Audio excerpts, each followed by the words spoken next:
एक सवाल, क्या हम सच में उम्र बढ़ने के प्रोसेस को रोक सकते हैं? मतलब, क्या सेलुलर एजिंग को स्टॉप किया जा सकता है? क्या हम अपनी बॉडी की बायोलॉजिकल घड़ी को सच में लिटरली पीछे कर सकते हैं? और क्या हो अगर इसका जवाब 5000 साल पुरानी आयुर्वेद की किताबों और आज की मॉडर्न साइंस दोनों में छुपा हो? क्या ये दोनों मिलकर हमारे सेल्स के पावर हाउस मतलब माइटोकॉन्ड्रिया को सुपरचार्ज कर सकते हैं? चलो इसको थोड़ा और रियल बनाते हैं। सुबह सुबह तांबे की बोतल से पानी पीना, ये सिर्फ एक पुरानी आदत है या इसके पीछे कोई गहरा सेल्यूलर साइंस है? आखिर ये पानी शरीर के अंदर जाकर करता क्या है? और खाने का क्या? ये सन अलाइंड ईटिंग क्या चीज है? क्या सिर्फ अपने खाने का टाइम बदलकर हम अपनी बॉडी के डीप क्लीनिंग सिस्टम ऑटोफेजी को नेचुरली ऑन कर सकते हैं? अपनी बॉडी का फ्यूल सप्लाई सिस्टम यानी हमारा गट और उसका इंजन यानी माइटोकॉन्ड्रिया, इनके बीच का कनेक्शन, क्या इसे घर बैठे बैठे बिना किसी फैंसी टूल के इम्प्रूव करना पॉसिबल है? और सबसे बड़ा सवाल, क्या लंबी जिंदगी के लिए वो महंगे महंगे सप्लीमेंट्स ही जरूरी हैं, या फिर कुछ सिंपल सी डेली हैबिट्स से ही हम अपनी लॉन्जेविटी को बढ़ा सकते हैं? चलो आज इन्हीं सवालों को डिकोड करते हैं। ओके, तो इन सवालों का जवाब जानने के लिए हमें बॉडी के बहुत अंदर, बिल्कुल सेल्यूलर लेवल पर जाना होगा। चेहरे के झुर्रियों को भूल जाइए। एजिंग की असली कहानी हमारे सेल्स के अंदर चल रही है और इस कहानी के दो मेन कैरेक्टर्स हैं। पहला कैरेक्टर है गट माइटोकॉन्ड्रिया एक्सिस। नाम सुनने में भारी लगता है पर कॉन्सेप्ट बहुत सिंपल है। सोचो एक फैक्ट्री है और उसकी फ्यूल सप्लाई लाइन। हमारा गट यानी पेट वो सप्लाई लाइन है जो फ्यूल रेडी करता है, और माइटोकॉन्ड्रिया जो हमारे हर सेल का पावर हाउस है वो है इंजन। अब सीधी सी बात है, अगर सप्लाई लाइन में कचरा होगा तो इंजन की परफॉर्मेंस तो गिरेगी ही, लेकिन अगर गट हेल्दी है तो माइटोकॉन्ड्रिया क्लीन और जबरदस्त एनर्जी बनाएगा। और हमारा दूसरा हीरो है ऑटोफेजी। ये है हमारी बॉडी का अपना रिसाइकलिंग प्रोग्राम। इसे आप सेल्यूलर सफाई भी कह सकते हैं। जब ये सिस्टम ऑन होता है ना, तो बॉडी अपने ही खराब टूटे फूटे सेल्स को खाकर उनसे नई एनर्जी बना लेती है। मतलब हमारी बॉडी जानती है कि कचरा कैसे साफ करना है। सवाल ये है कि क्या हम उसे वो मौका दे रहे हैं? और सोचो, जब ये सफाई नहीं होती तो क्या होता है? बॉडी में कचरा जमा होने लगता है और इसी कचरे से पैदा होते हैं ज़ॉम्बी सेल्स। हाँ, लिटरली जैसे हॉलीवुड मूवीज में होते हैं। ये वो सेल्स हैं जो काम करना बंद कर चुके हैं पर मरते भी नहीं हैं। और सबसे बुरी बात, ये अपने आसपास के हेल्दी सेल्स में इन्फ्लेमेशन फैलाकर उन्हें भी डैमेज करते हैं। जो एजिंग हमें दिखती है उसका एक बहुत बड़ा विलन यही ज़ॉम्बी सेल्स हैं। तो सवाल ये है कि इन ज़ॉम्बी सेल्स से कैसे निपटें और अपने इंटरनल सिस्टम को फिक्स कैसे करें? जवाब छुपा है 5000 साल पुरानी आयुर्वेदिक दिनचर्या में। ये कुछ ऐसे पावरफुल बायोहैक्स हैं जिनके लिए आपको किसी लैब की जरूरत नहीं है। लिस्ट में हमारा पहला बायोहैक शुरू होता है सुबह के पहले ग्लास पानी से।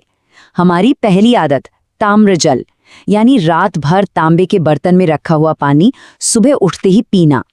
ये सिर्फ कोई ट्रेडिशन नहीं बल्कि एक पावरफुल सेल्यूलर टॉनिक है। अब इसके पीछे की साइंस समझो। हमारे माइटोकॉन्ड्रिया के अंदर एनर्जी बनाने की एक असेंबली लाइन है। इस लाइन का सबसे जरूरी वर्कर एक एंजाइम है और कॉपर उस वर्कर को एक्टिवेट करने वाली चाबी है। जब ये वर्कर ऑन होता है तभी एटीपी बनता है जो हमारी बॉडी की एनर्जी करेंसी है। सिंपल शब्दों में, नो कॉपर नो एनर्जी। इतना ही नहीं, कॉपर पानी के बुरे बैक्टीरिया को भी नेचुरली खत्म कर देता है, जिससे गट हेल्थ भी इंप्रूव होती है। पानी के बाद आता है खाना, और यहाँ आती है हमारी दूसरी आदत, अग्नि सिंक्रोनाइजेशन। इसका सीधा सा मतलब है अपने खाने के रूटीन को सूरज के साथ सिंक करना, जिसे मॉडर्न साइंस में सर्कैडियन बायोलॉजी कहते हैं। आयुर्वेद कहता है कि हमारी अग्नि यानी डाइजेस्टिव फायर दोपहर में सबसे तेज होती है, ठीक उसी वक्त जब सूरज आसमान में सबसे ऊपर होता है। और कमाल की बात यह है कि आज की रिसर्च भी यही कहती है। हमारी बॉडी की शुगर मैनेज करने की पावर यानी इंसुलिन सेंसिटिविटी दिन में ही पीक पर होती है। इसलिए दिन का सबसे हैवी मील दोपहर 12 से 2 के बीच खाना बेस्ट है। देर रात खाने से बॉडी क्लॉक कंफ्यूज हो जाती है और मेलाटोनिन का प्रोडक्शन भी घट जाता है, जो एक बहुत पावरफुल एंटीऑक्सीडेंट है। और खाने की इसी टाइमिंग से जुड़ी है हमारी तीसरी और शायद सबसे पावरफुल आदत, लंघन। मॉडर्न भाषा में इसे कहेंगे सर्केडियन अलाइंड फास्टिंग। मतलब बॉडी को खाने से एक स्मार्ट ब्रेक देना। जब हम लगभग 14 से 16 घंटे का फास्ट रखते हैं, जैसे शाम 7 बजे डिनर किया और अगला मील सुबह 9 या 11 बजे लिया, तो हमारी बॉडी अपना इंटरनल क्लीनिंग मोड यानी ऑटोफेजी ऑन कर देती है। समझ लो कि बॉडी की अपनी सफाई कर्मचारी टीम काम पर लग जाती है और ये टीम सीधा उन ज़ॉम्बी सेल्स को टारगेट करके खत्म करती है जो बॉडी में इन्फ्लेमेशन और एजिंग के लिए जिम्मेदार हैं। अब बात करते हैं हमारे सेल्स के सबसे बड़े दुश्मन की, स्ट्रेस। और इससे निपटने के लिए है हमारी चौथी आदत, अभ्यंग। नहाने से बस 5-10 मिनट पहले गुनगुने तिल के तेल से बॉडी मसाज। सुनने में ये सिर्फ रिलैक्सिंग लगता है, पर असल में ये एक पावरफुल न्यूरोबायोलॉजिकल स्विच है जो नर्वस सिस्टम को रीसेट कर देता है। जब हम स्किन पर मसाज करते हैं तो ये हमारी वेगस नर्व को एक्टिवेट करता है। ये नर्व हमारे सिस्टम को फाइट मोड से हटाकर रेस्ट एंड रिपेयर मोड में डाल देती है। इससे स्ट्रेस हार्मोन कॉर्टिसोल तुरंत कम होता है और ये बहुत ज़रूरी है क्योंकि यही कॉर्टिसोल हमारे डीएनए के प्रोटेक्टिव कैप्स यानी टीलोमियर्स को छोटा करता है, जिससे एजिंग तेज होती है। तो एक तरह से अभ्यंग हमारे डीएनए को प्रोटेक्ट कर रहा है। और अगर स्ट्रेस को सीधे उसके सोर्स यानी ब्रेन पर ही टारगेट करना हो तो यहाँ आती है हमारी 5वीं और आखिरी आदत, नस्य। मेडिटेशन या प्राणायाम से ठीक पहले दोनों नॉस्ट्रल्स में सिर्फ 2 बूंद ऑर्गेनिक घी डालना। मॉडर्न न्यूरोसाइंस ये बताती है कि हमारी नाक सेंट्रल नर्वस सिस्टम तक पहुंचने का एक डायरेक्ट शॉर्टकट है। जब हम घी डालते हैं तो ये सीधा हमारे HPA एक्सिस को शांत करता है, जो हमारी बॉडी का फायर अलार्म सिस्टम है। आज की लाइफ में ये अलार्म लगभग हर वक्त बजता रहता है। नस्य उस अलार्म को बंद करने का स्विच है जो क्रॉनिक स्ट्रेस को घटाकर हमारे ब्रेन को लंबे समय तक हेल्दी रखता है। तो हमने देखा कि कैसे ये 5 सिंपल आदतें हमारी बॉडी के सबसे गहरे फंडामेंटल सिस्टम्स को रीसेट कर सकती हैं।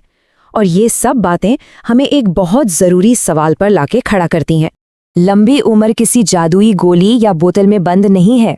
ये हमारी आदतों और हमारी बायोलॉजी के बीच एक तालमेल पर निर्भर करती है। एक ऐसा रिदम जो हमारे गट, हमारे माइटोकॉन्ड्रिया और सूरज को एक लाइन में ले आए।